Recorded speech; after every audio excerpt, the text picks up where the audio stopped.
What in the uncanny valley is this? Watch carefully.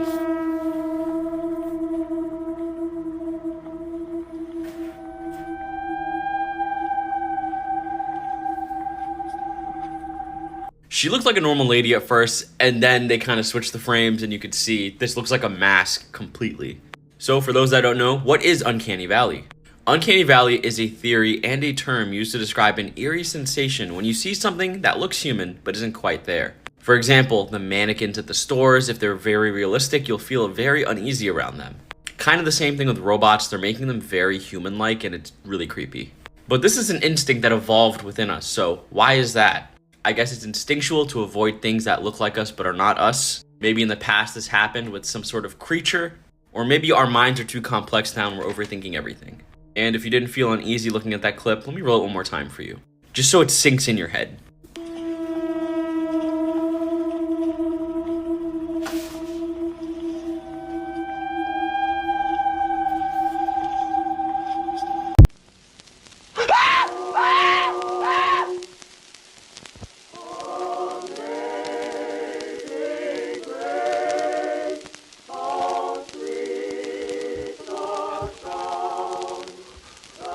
Hello?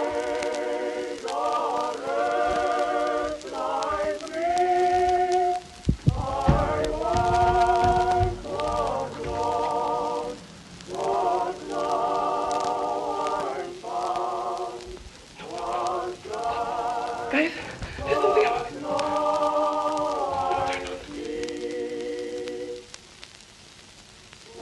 Hello? Hello? Get out of my house!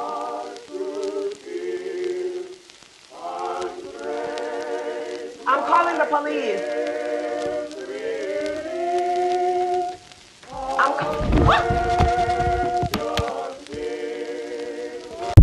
This is gonna scare you though. I don't know. Do it. I love those stories. This is a real story. So lately, I've been feeling kind of not myself. What? Yeah, and you know I'm religious. I'm very religious. So I decided to go to church on a Wednesday. Oh, okay, that's sick. So I went to church, and this is gonna sound scary to you, but Yeah. when it came time for like communion, you know, when you get the bread, the Eucharist. Yeah. This is kind of fucked to say, but like I was walking toward the priest, and I had this urge to laugh.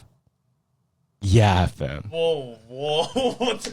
Yeah, no, like I had this urge to like burst out laughing. I was scared, right? I just kept praying and then, you know what I mean, locked it away like. Yeah. And then one night I had a dream. It was like I heard someone screaming. I was in the living room and I heard someone screaming for their life. They were like screaming like, "Get me out!" Like screaming. This is exactly what I heard in my head. You're gonna get scared. Okay. This is exactly what I heard in my head. All right, here we go again with another scary, spooky, real-life story. And if you like these, stick around. If you don't, this is your time to swipe. About 3 years ago, my wife and I went to visit family in California. We were looking for a hotel to stay in, and I had stayed at a Holiday Inn Express many times, so I said, let's stay in that hotel. My wife's mindset was a little bit different. She said, look, we're not really going to spend much time in the hotel. We just need somewhere to sleep and shower and all that kind of stuff. So she said, why spend the money on the Holiday Inn? Let's go next door to a Motel 6. I really wasn't too keen on that, but she said, like, you know, why spend the extra money? So I said, okay. She talks me into it. We walk into this hotel, and I kid you not, from the staff to the patrons, there wasn't a single person who didn't have a face tattoo, at least one. So we say, okay, who cares? So we go and we get our room. We go visit family. We come back that night. We go to bed, and the following ensues. I'm not asleep yet, but my wife knocked out pretty fast. It had been a long day.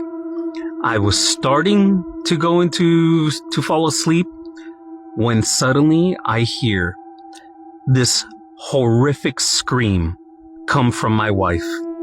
And when I mean horrific, I mean it's the kind of scream, not like when you're about to fall, not when a car's about to crash into you. It's not a scream when someone comes around the corner and kind of scares you. No, I'm talking the kind of scream that your soul feels threatened. There is something malicious malevolent and evil present. And that was her scream. Of course, it scared the hell out of me, so I said, what happened? And she says, I saw a man come in from the door on the right side, screaming, angry. He was so angry. He yelled at someone before he came in, saying, I'm going to bed. But he came in, ran across the room in front of our bed, and out the window. Mind you, we're on the 3rd story. He just ran. She says he looked so angry and he was flailing his arms. And the reason, number one, it scared her was because who is this man running through our room? But number two, she sensed evil from him. It was a spiritual force and it scared her to death. I couldn't talk her down for a long time, and she was just shaking and trembling. And, you know, we said, okay. She described that to me, and we said, okay, let's calm down. And we started to try and fall back asleep again. We do. Well, she does. Next thing you know, about 5 minutes later, I hear this same terrible, ugly scream coming from her. And again, I'm scared out of my wits. What's wrong? And she describes that she had fallen asleep and she was dreaming that she was sleeping on the ground, on the floor next to the bed instead of on the bed. In her dream, she looks under the bed and there are 2 little girls. These 2 little girls are dead.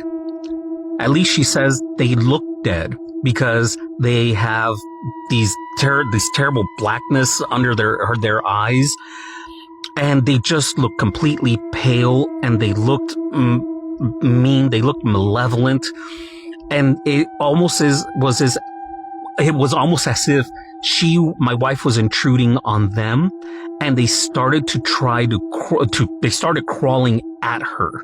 Was this when they told you to get out or no? Yes. Yes. They wanted her to get out. It was almost like a warning, but an angry warning, like, you shouldn't be here. Get out. It was that kind of sense that she described to me, that came across to her. And as they crawled to her, she woke up screaming again, and she was, of course, back in her bed. I'm like, what is going on here? Again, we go back to sleep, or she does. I was not able to sleep. And she starts dreaming again. And she's screaming in her dream, and I'm trying to wake her up. She's got this terrible scream for the 3rd time, and I can't shake her awake till I finally do. And I think my shaking her awake scared her even more, because I was trying to gently shake her, and, I didn't want to scare her anymore. And she tells me, I had a dream that someone was at our hotel room. All of these dreams take place in the room. And she says that there was someone outside of our hotel room placing stickies on our door. I said, but how do you know if you were in your bed? She said, I just knew that they were. It sounded like they were putting stickies. And then she says that her dream shifted to her going to the door. She doesn't remember opening the door, but she was outside of the door. And she saw these stickies on the door. Now, she couldn't quite make them out, but she knew they said something to the effect of, get out. And it was angry. It was a warning telling us to get out. She then, in her dream, turns around, faces away from the door, and the room directly across from us had its door open. Mind you, all of this in her dream.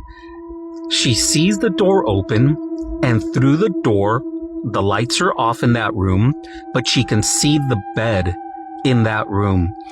And there is a person lying on that bed, and that person's dead. And she knew this because it had a blanket covering its entire face. And that scared the wits out of her. And of course, that's when she woke up screaming yet again. This video is getting kind of long, so I'm going to have to make a part 2 because all of this ties together to one thing. So if you want to hear the rest of these, go watch part 2. What the fuck was that? Bro, What's going on around you? I don't know. I'm frozen. I am frozen. Did the window Sean. break? All right, here is Scary Story Time of the Creepy Hotel Part 2. I'm sorry I couldn't upload this any sooner. We were in a dead zone, and it took about 2 hours to upload that first video. Dead zone, no pun intended. So, against our better judgment, we start trying to fall asleep again, and my wife succeeds after a while. She recounts that she started dreaming that we were in this hotel, that same hotel, the same hallway, and that we were heading toward the elevators. And at the elevator, she and I walked in as if we were checking out. But before the elevator door closed, she looks out into the hallway as we're waiting for the door to close, and she sees a little boy, and he's dressed in white. Now, this has been a running theme because I think I forgot to mention that crazy flailing man that ran through the hotel, he was dressed in white. The little girls under the bed, they were dressed in white. The man covered by the sheet who was dead in the other room, I guess he must have been dressed in white, I don't know, but he was covered. But this little boy was also dressed in white, and she said he looked like he was about 8 years old, and he was looking in at us from outside of the elevator, and she said he looked angry, and that he was trying to warn her, not verbally, but warn her to get out. He was angry. He was dead. And she could tell he was dead. Of course, that same pale look, the blackness under his eyes. He was not of the living. And he's just looking in at her. And then suddenly, he's in the elevator and he's standing next to her, and she looks down at him and he's looking up at her, and again it's like this warning, you have to leave, get out of here. But he was angry, and it was like an urgent pressing matter that we had to leave. And so she tells me that she woke up from this dream, but she didn't wake up screaming because I didn't hear her. And she thought it was strange, and she was still creeped out. But after a few minutes, she was able to fall asleep yet again. And she goes into this dream again. And this time, we're back in our hotel room in her dream, and she walks over to the coffee table that's there within the room, and there's a newspaper. And that newspaper shows the picture of this little boy that she had dreamt about just a few minutes before. This dream continued in segments. So she sees a newspaper and the picture of this little boy is there, saying that he had died at this hotel. And she couldn't read much else, but that's what it said. And now she woke up screaming again, that blood curdling, not even blood curdling. It was the fear of a demonic presence, of an evil, sinister, insidious, ugly presence that wanted to harm her, but at the same time was warning her to get out of this hotel. She wakes up screaming, and it wakes me up, of course. And at that point, we're like, you know what? We need to get out of this room. We're laying there. We're trying to, I'm talking her down, and we're laying there, and we're trying to figure out what's happening. And I don't think either one of us wanted to try and fall asleep again. So after about a minute of just laying there, I'm shaky. My adrenaline is just pumping. I can't go back to sleep, and neither could she. And at some point I said, honey, I can't fall asleep. And she said, me either. I said, let's get our things. Let's go to the car. We were in a rental. It was a big SUV. It was a Suburban because we had family that we were going to pick up the next day. And we head out of that room, and it must have been, I don't know, 1 a.m. And we leave, and through that same hallway, the same elevator, all of these were in her dream. And we get to the vehicle. We get into the vehicle, and she gets in the back where she can kind of, spread out and stretch and fall asleep. I'm in the front, in the driver's side door, because it's kind of a sketchy area, this place. And I was concerned that maybe the security, which was kind of doing rounds in their vehicle, was going to come and say something to us, like we're someone who wasn't staying at that hotel and they were going to kick us out. So I was worried about that. But we finally feel like a little bit more calmed down, and my wife, she falls asleep. Now, she has one more dream, and she wakes up screaming yet again. And she tells me now she can't remember what the dream was. She couldn't remember it, but she was afraid again. It was that ugly sense of something demonic, something evil, but she can't remember what the dream was. She finally falls asleep again, and that's the end for her. She doesn't wake up again until the morning. She was able to get some sleep. I, on the other hand, fall asleep, finally. And I can't remember what I was dreaming exactly, but I get the sense that something was trying to grab me from within the vehicle.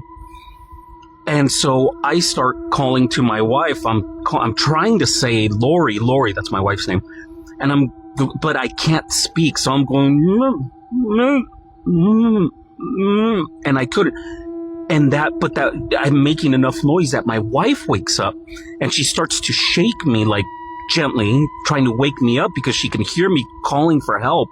And I'm going, help, Lori, help, Lori. And finally she rouses me, and I scream, and I'm like, and she's like, honey, calm. It's me. And I'm like, oh, I was scared. I was terrified. And I don't think I screamed, but I don't know. Eventually, I fall back asleep again.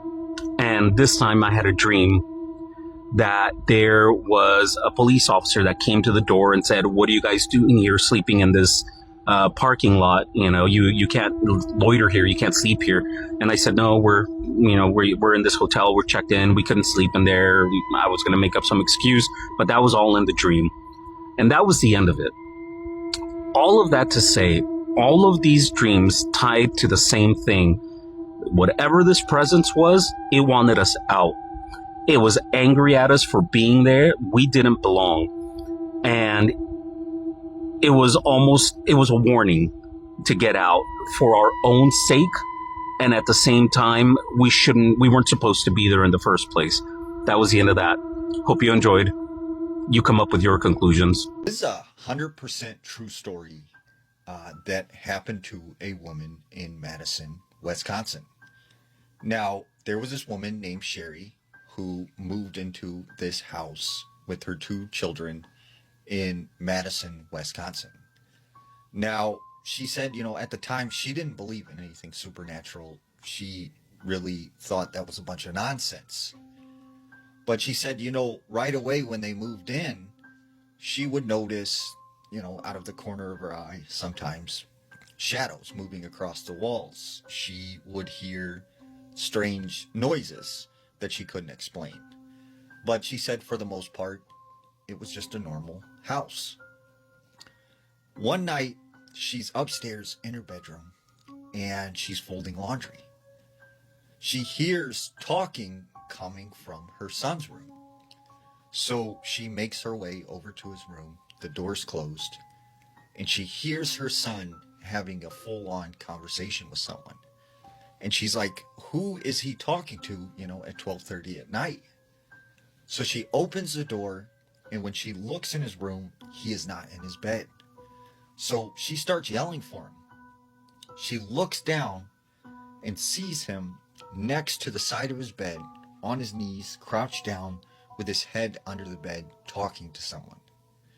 And she's like, hey, who are you talking to? Like, who's under there? And her son's like, I can't tell you.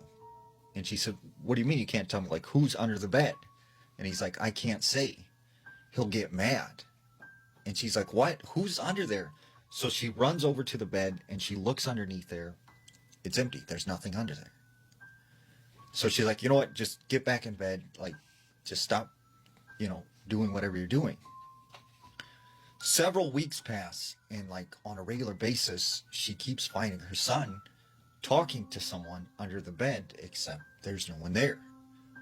So after a few weeks of this happening, she thinks maybe something is wrong with her son.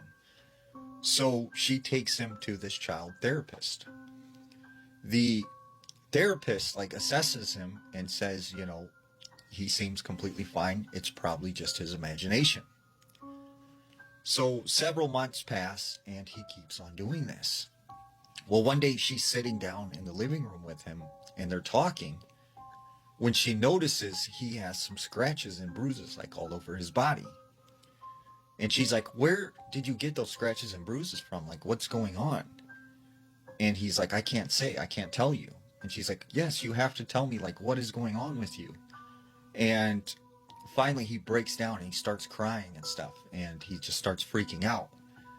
And then he runs up to his room. So the mom, at this time is like, I don't know what to do. What is going on with my son? She's just panicking. Later that night, she's awoken to her son screaming in his bedroom. She runs as fast as she can. She goes in his room. She finds him halfway underneath the bed. He's grabbing onto the bed frame, and it looks like something is pulling him under the bed. So she immediately grabs him, pulls him out from under the bed. She looks under there. There's no one there. So she's like, you know what? This is weird. You're sleeping with me tonight. You're going to be in bed with me tonight. So they go back to her bedroom. He lays down. He falls asleep. She's sitting in bed. She can't sleep. She's freaked out about this whole situation. When all of a sudden she hears, shh, hey, come under the bed. And she's like, what? She looks over.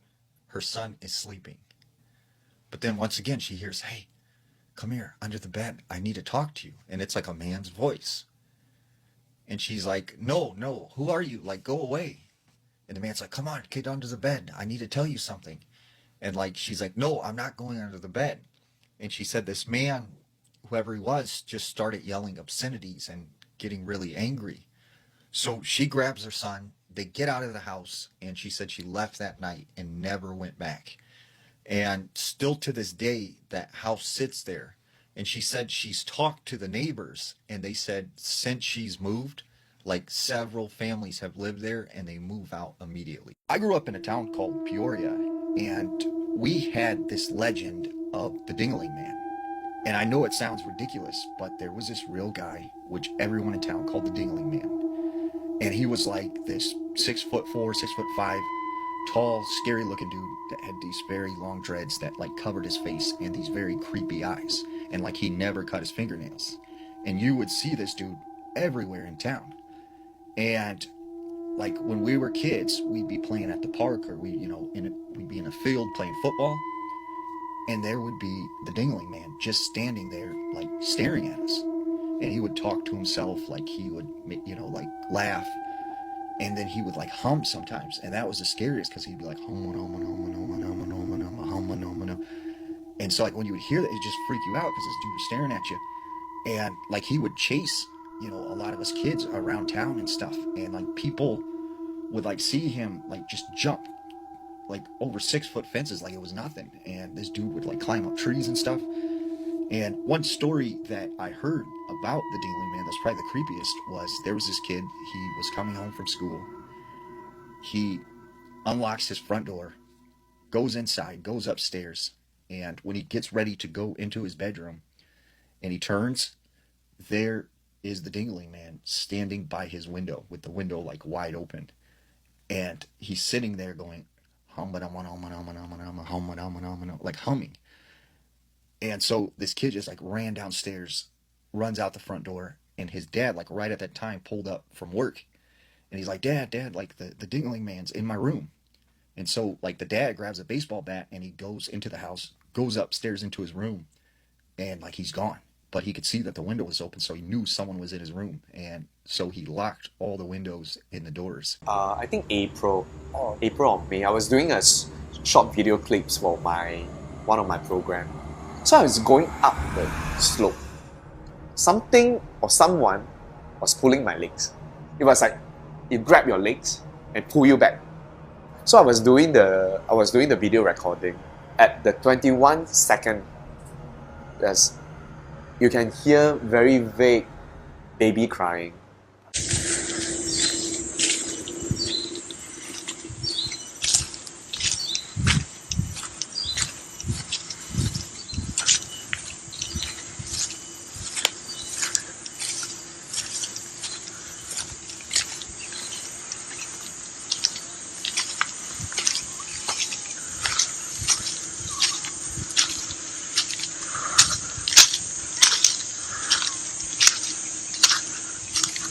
Of course, there are many possible explanations. It could be a bird, it could be cats, but I'm very sure that the whole place, maybe not possible.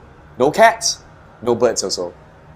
But I'm very sure that something pulled my legs. Something. I share it in my show, but I think I can share it again because there are some viewers or some friends who don't understand Mandarin. Okay, I was in my car. It was about 5 p.m.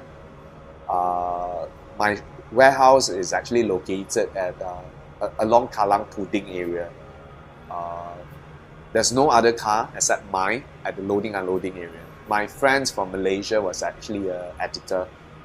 He sort of messaged me asking for a favor because he's writing an article, so he wanted me to give him some ideas. So I'm lazy to text. I rather use a voice recording. I recorded my reply and sent it to him. Within a minute, he sent the whole thing back with just a text. So scary in Chinese. How恐怖. And I played back. Yeah, there's something else like probably just next to you while I'm doing the recording. 偶尔你可以写美食，就针对一样食物，很像打个比方面，什么样的面在整个吉隆坡是最好吃的？它可以是你们的福建面、云吞面、米goreng这些，它不单单只是纯粹的一个，你就把全部的面食都统一起来，然后让你的读者有想知道哪里有最好吃的云吞面，哪里有最好吃的那个米goreng。类似。Apparently, during then, whoever that I let listen to that audio, somehow or other, all fall sick. And it's one of the symptoms that they have is they have sore throat and they cannot eat. And I also have a viewer, actually from your group, saying that one of his friends actually listened to this audio and fall sick. Probably it's just coincidence lah. But anyway, that warehouse is not too clean. There are plenty of such sightings in the lift, in my warehouse itself. They're everywhere. So I'm sure, it's just happened that they hop onto my car and trying to tell me something. Ever since then, I make an effort that on every month on two specific days, I'll do a small ritual for them. Yeah, I don't know whether they can really help them or not, but I think it's out of my own free will that I wanted to do something for them. We call it water ritual. So we'll do a lot of offerings of water. Because according to my master, actually offering them food is quite meaningless. What they need is clean water.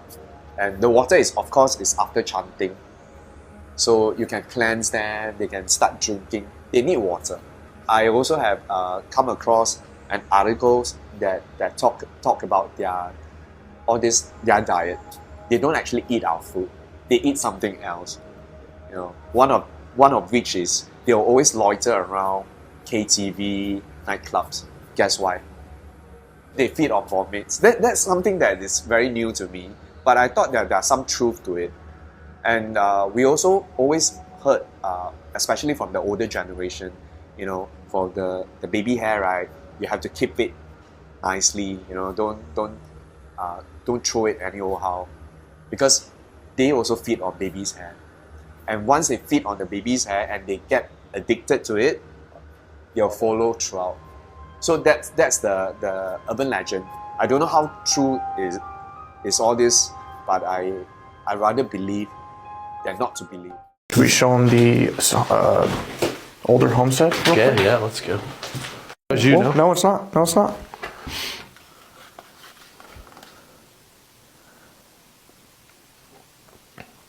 Was that you? Yeah, that's on either side. They went to both. Yeah. Tonight's True Scary Story just, I don't know how people sleep after they experience things like this. Tonight's submitter did tell me I could use her real name, so her name is Maddie, and she will be tagged in the description. So it all started one night, it was pretty late, she was laying in bed and she was listening to music. She's laying in the dark when she looks over at her curtain and she realizes that it looks like it's being pulled back. Now there's a vent above her curtain, so that's not really out of the ordinary, but this genuinely looked like someone was pulling her curtain back. The weirdest thing about it is that it didn't fall back in place, so it literally looked like it was being held open. She decides not to really think anything of this, so she just kind of like turns her head a little bit and she continues to listen to music, but then out of the corner of her eye, she sees something peering into the window. She turns her head to look directly at the window, and she's right, there is somebody out there, something out there staring at her. It has huge pupils, piercing pupils that look like they were glowing. So she's in absolute shock. She's scared out of her mind, because imagine looking out your window and seeing something like this staring back at you. So for the entire night, she can't go back to sleep because she's absolutely terrified, and she thought that this would be the last time that she would see this thing. It was not. And it just got way worse from here. A few nights later, she's laying in bed and the hinges on her door are broken, so her door is slightly ajar. So again, it's really dark, and the only thing illuminating anything is the fact that her mom had candle waxes and a lamp that were kind of shining through, and she looks in between the doorway and she again sees these eyes staring at her. She's an actual badass because she gets the courage to actually get up and go open the door. There is nothing there. Then she goes down to the kitchen. There is also nothing there. So she walks all the way up the hallway to the bathroom and the laundry room. Also nothing there. So she immediately goes back into her bedroom. She is terrified at this point. So she gets in her bed and she goes underneath the blanket and she pulls the covers over her blanket, and she is sitting there for hours until finally she gets the courage to pull the blankets down and she looks.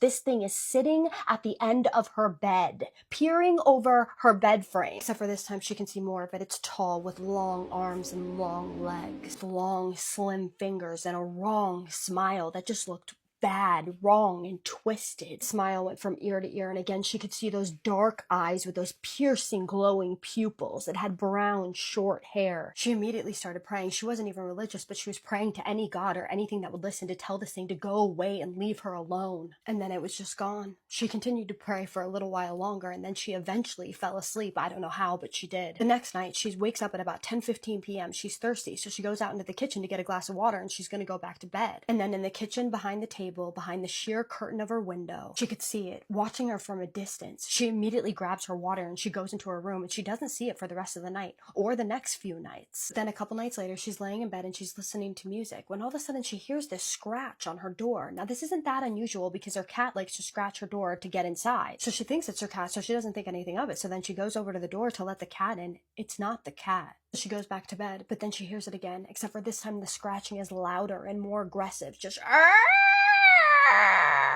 so in her mind, she's like, this has got to be my cat. This has got to be my cat. So she gets up again to go open the door. It's not her cat again. So she's way braver than I am, because this time she's like, you know what? I'm just going back to sleep. I don't want to deal with this. So she actually falls back asleep. And the next night she's laying in bed and she just has this feeling to look over at her door, which is slightly cracked open because of the hinges. And again, she sees this thing peering at her, except for this time it's a little closer. It seems to be getting a little more curious of her each time. And this slow, menacing smile just creeps on its face, and it's just staring at her, smiling at her like it's enjoying watching her in fear. And then just like that, it's gone. And then she doesn't see it for a couple more nights. She thinks she's good again. Little did she know that the next time she would see it would be the worst time she saw it. The next night she's in bed and she's reading, and she just has a slight urge to look up when she sees this thing crouching at the end of her bed, staring at her, smiling, like it's hiding, but it wants her to see it. She was absolutely terrified, but what was she supposed to do? She was paralyzed with fear. She literally couldn't move. So she's just sitting there staring at this thing, while it's staring at her, smiling at her, and eventually, somehow, some way, she actually falls asleep. And that is the last time she ever saw this thing. So what do you guys think of the story? Whatever this thing is does not sound good at all to me. It probably is demonic, whatever it is. But what makes me wonder is, how is it only tormenting her for a few days and then it just stops? Like, how does that happen? Maybe because she was praying a lot? I'm not sure. What do you guys think about that? What would you guys do if you saw this? If you saw this thing just peering and getting closer and closer and closer to you? Like, that would absolutely terrify me. So I want to know all your thoughts, and so does she. She will be in the comments. By the way, there is somebody mimicking all my videos. They are literally using my stories word for word. Even the anonymous ones, they're using like the same names that I'm using for the anonymous people, and they're taking the exact same stories word for word. If you guys know who that is, please send me a message and tell me who that is. But I can't wait to see your thoughts on this one, because this one was really curious to me. But with that being said, I am going to do my favorite part now, the shout outs. My first shout out is going to Danielle. You have a bunch of butterflies and purple hearts next to your name. You are the best. You left the sweetest comment underneath the last video that I posted, and that was so refreshing because there were so many negative comments underneath that video. I was like, holy shit, what is wrong with people? But you were so sweet. So thank you so much for making my day with that comment. I appreciate you more than you could possibly understand. Thank you for supporting me. You are the absolute best, girl, and I love you. Next shout out is going to Alexandra_24. You left the sweetest comment. You said that you search for my stories every day. That makes me so giddy to know that people are actually searching my content. You have no idea what that support means to me. You're being so supportive and so kind, and I appreciate you for that. You have no idea how much it means to me. So thank you. I love you. I am about to talk about a skincare product that I absolutely love. I put this at the end so that you guys don't have to watch it if you don't want to. So just scroll if you don't want to watch it. You know me already if you've watched my channel. I love WMP, okay? Their oil repair serum. It firms, tightens, and brightens your skin. It is excellent. It comes in these little tubes so it doesn't lose its potency, and each tube lasts for 24 hours after you open it. You can also like put it on during the day all at once, or you could put half on in the morning and half on at night. That's what I do personally, and it has helped my skin tremendously. When I say it brightens your skin, I truly mean that. And firming and tightening your skin, 100%. You can go look at the reviews. The reviews on this are remarkable. Some of you have already purchased this from me, and you already know, girls, you already know it is the best. So I will drop the link for you below. And my name is Kaisa, and I tell true scary stories every single night that you guys submit to me. So if you're into that, hit that follow button. I just need you to do 3 things for me. And what are those? I need you to keep sending me your scary stories. I need you to have a safe night. And what's the third one? Say it with me. Have a spooky night. Love you guys. See you in the next one. Spooky kisses. Oh, and haunted hugs.